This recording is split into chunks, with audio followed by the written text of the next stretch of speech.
Be Wealthy and Smart, episode 767.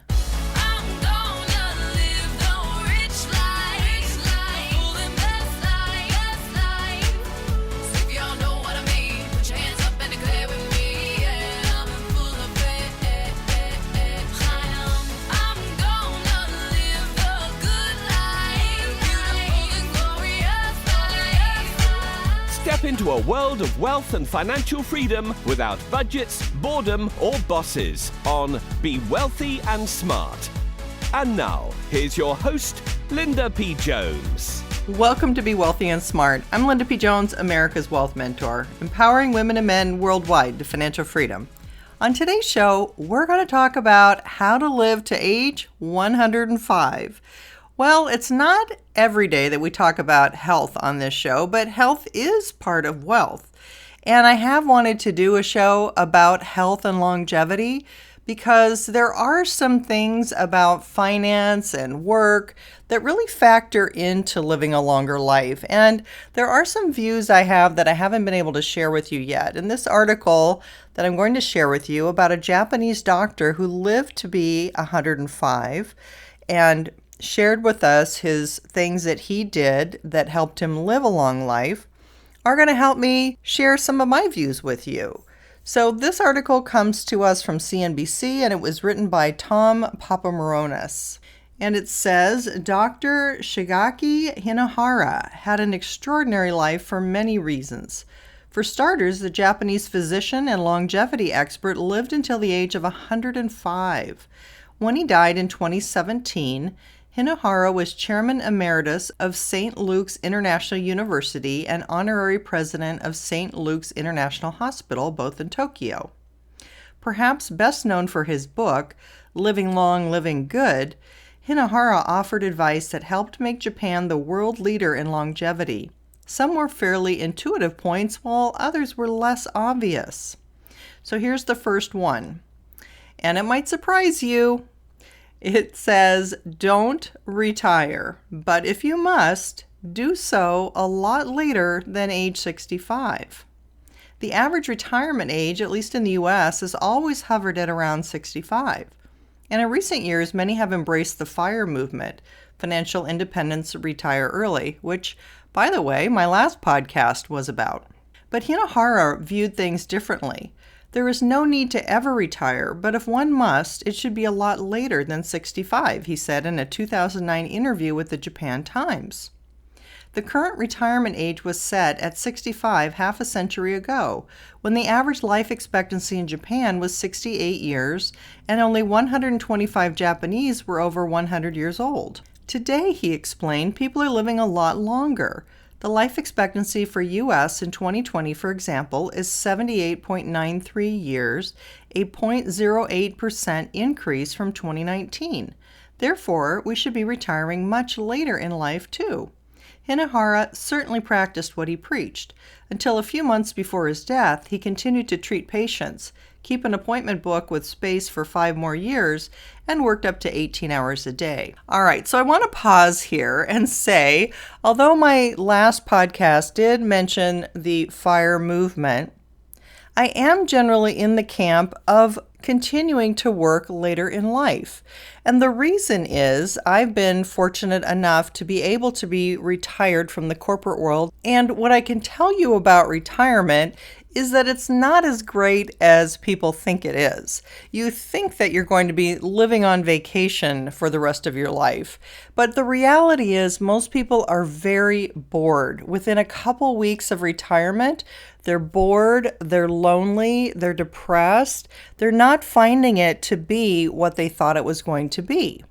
They don't have a structured day. So every day when they get up, while you think that's great that you don't have to run out the door to work, the problem is people often don't have anything to do. And once they're done taking a walk or riding their bike, they come home, sit on the couch and watch television and get very depressed.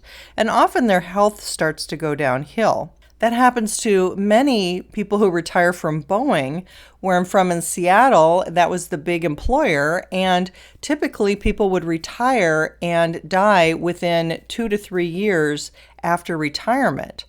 So keeping the right mindset, keeping physically active, having something to do. But more than that, I think it's really continuing to make a contribution, which is really important to me anyway. And that is being relevant, having something to say, having something to contribute, and being a part of what's going on is what really keeps me motivated and keeps me out there and wanting to continue to do my podcast and write my book and all kinds of things like that. I'm also motivated to give back in a big way and create a legacy. But really, every day, I'm doing what I love. And that's where I think people miss that work can be fun, because so many people are caught up in a job just for the paycheck, and they're miserable, and it's really killing their soul. And if that's the situation that you're in, then that's definitely not good for your health either. So take a look at what you're doing and connect in with your passion wherever you can, whenever you can. And if you can't do it now, then do it as soon as you can. But I definitely agree that staying relevant, staying busy, having something you love to do and enjoy doing is something that's going to keep you young and motivated and sharp and healthy and help you live longer. All right, let's move on to number 2. He says, take the stairs and keep your weight in check. Hinahara emphasized the importance of regular exercise. I take 2 stairs at a time to get my muscles moving, he said.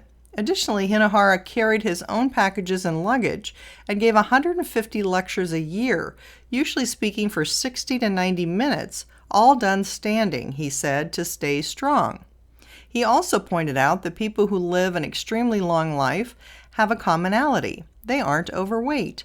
Indeed, obesity is widely considered one of the most significant risk factors for increased morbidity and mortality.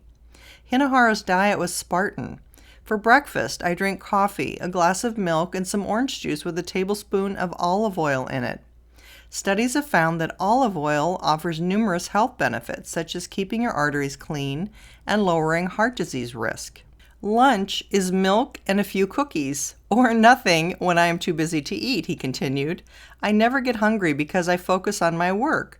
Dinner is veggies, a bit of fish and rice, and twice a week 100 grams of lean meat. Well, I have to say that's a very unusual diet that he has, but it probably goes along with a lot of the diets that we're seeing where people are fasting for longer hours during the day or even one whole day a week. Because he's not eating solid food for a lot of the day, it's almost like he's continuing to fast. And maybe that's what's keeping him slim and is extending his life. Who knows? Number 3, find a purpose that keeps you busy. According to Hinahara, not having a full schedule is a surefire way to age faster and die sooner. However, it's important to stay busy, not just for the sake of staying busy, but to be active in activities that help serve a purpose. The logic is that one can be busy yet still feel empty and idle on the inside. Hinahara found his purpose early on after his mother's life was saved by the family's doctor. Janet Kawaguchi, a journalist who considered Hinahara a mentor, said he believed that life is all about contribution. So he had this incredible drive to help people, to wake up early in the morning and do something wonderful for other people. This is what was driving him and what kept him living. It's wonderful to live long, Hinahara said in the interview. Until one is 60 years old, it's easy to work for one's family and to achieve one's goals. But in our later years, we should strive to contribute to society. Since the age of 65, I have worked as a volunteer. I still put in 18 hours 7 days a week and love every minute of it. Number 4, rules are stressful. Try to relax them. While he clearly promoted exercise and nutrition as pathways to a longer and healthier life, Hinahara simultaneously maintained that we need not be obsessed with restricting our behaviors. We all remember how as children, when we were having fun, we would forget to eat or sleep, he often said. I believe we can keep that attitude as adults. It is best not to tire the body with too many rules. Richard Overton, one of America's oldest surviving World War II veterans, would have most likely agreed. Right up until his death at age 112, the supercentenarian smoked cigars, drank whiskey, and ate fried food and ice cream on a daily basis. Hinahara might not have approved of Overton's diet, but to be fair, Overton did credit his longevity to maintaining a stress-free life and keeping busy. Number 5. Remember that doctors can't cure everything. Hinahara cautioned against always taking the doctor's advice. When a test or surgery is recommended, he advised, ask whether the doctor would suggest that his or her spouse or children go through such a procedure. Hinahara insisted that science alone can't help people. It lumps us all together, but illness is individual. Each person is unique, and diseases are connected to their hearts, he said. To know the illness and help people, we need liberal and visual arts, not just medical ones. In fact, Hinahara made sure that St. Luke's catered to the basic need of patients, to have fun. The hospital provided music, animal therapy, and art classes. Pain is mysterious, and having fun is the best way to forget it, he said. If a child has a toothache and you start playing a game together, he or she immediately forgets the pain. And number 6, find inspiration, joy, and peace in art. According to the New York Times, toward the end of his life, Hinahara was unable to eat, but refused a feeding tube. He was discharged and died months later at home. Instead of trying to fight death, Hinahara found peace in where he was through art. In fact, he credited his contentment and outlook toward life to a poem by Robert Browning called Abt Vogler, especially these lines. There shall never be one last good. What was shall live as before. The evil is null, is not, is silence implying sound. What was good shall be good, with for evil so much good more. On the earth the broken arcs, in the heaven a perfect round. My father used to read it to me, Hinahara recalled. It encourages us to make big art, not small scribbles. It says to try to draw a circle so huge that there is no way we can finish it while we are alive. All we see is an arch. All we see is an arch. The rest is beyond our vision, but it is there in the distance. End of article. Well, wasn't that quite something? I find it very interesting how people who have longevity often do eat crazy diets and don't eat exactly what we think they eat. Maybe we think it's more due to genetics than we think, or maybe we'll find out there's something else that they're magically doing or eating that's causing them to live a long life. But I think it's very fascinating to study people who live over age 100. But rather than living longer, my greatest goal is to always have quality of life and to be able to do what I love with the people that I love and to be happy as long as possible, because that to me is real wealth. I will put a copy of this article in the show notes so you can take a look at it, read it for yourself, look at his poetry that he liked. And there's other links in this article along with his book and other information that you might want to take a look at. If you haven't yet subscribed to Be Wealthy and Smart, hit the subscribe button and you'll be notified as soon as new podcasts are available so you never miss one of them. And we're getting into the last few days of our review contest. Remember, there are 25 prizes to win and you have a really good chance of winning. 10 prizes are my You're Already a Wealth Heiress books signed by me. 10 prizes are my Wealthy Mindset Blueprint audio sets valued at $197. And 5 prizes are one-on-one wealth mentoring sessions with me. All you need to do is leave a podcast review for Be Wealthy and Smart. That will get your name in the drawing one time. And if you've read the Wealth Heiress book or listened to the Wealth Heiress audiobook and leave a book review on Amazon for it, that will get your name in the drawing 2 times. And winners will be announced on Monday. That's August 31st. So mark your calendar, make sure to tune in and listen and find out if you've won. That's all for today. Until next time, live the good life and be wealthy and smart. Thank you for listening to Be Wealthy and Smart with Linda P. Jones. Share the wealth and tell your family and friends about the show.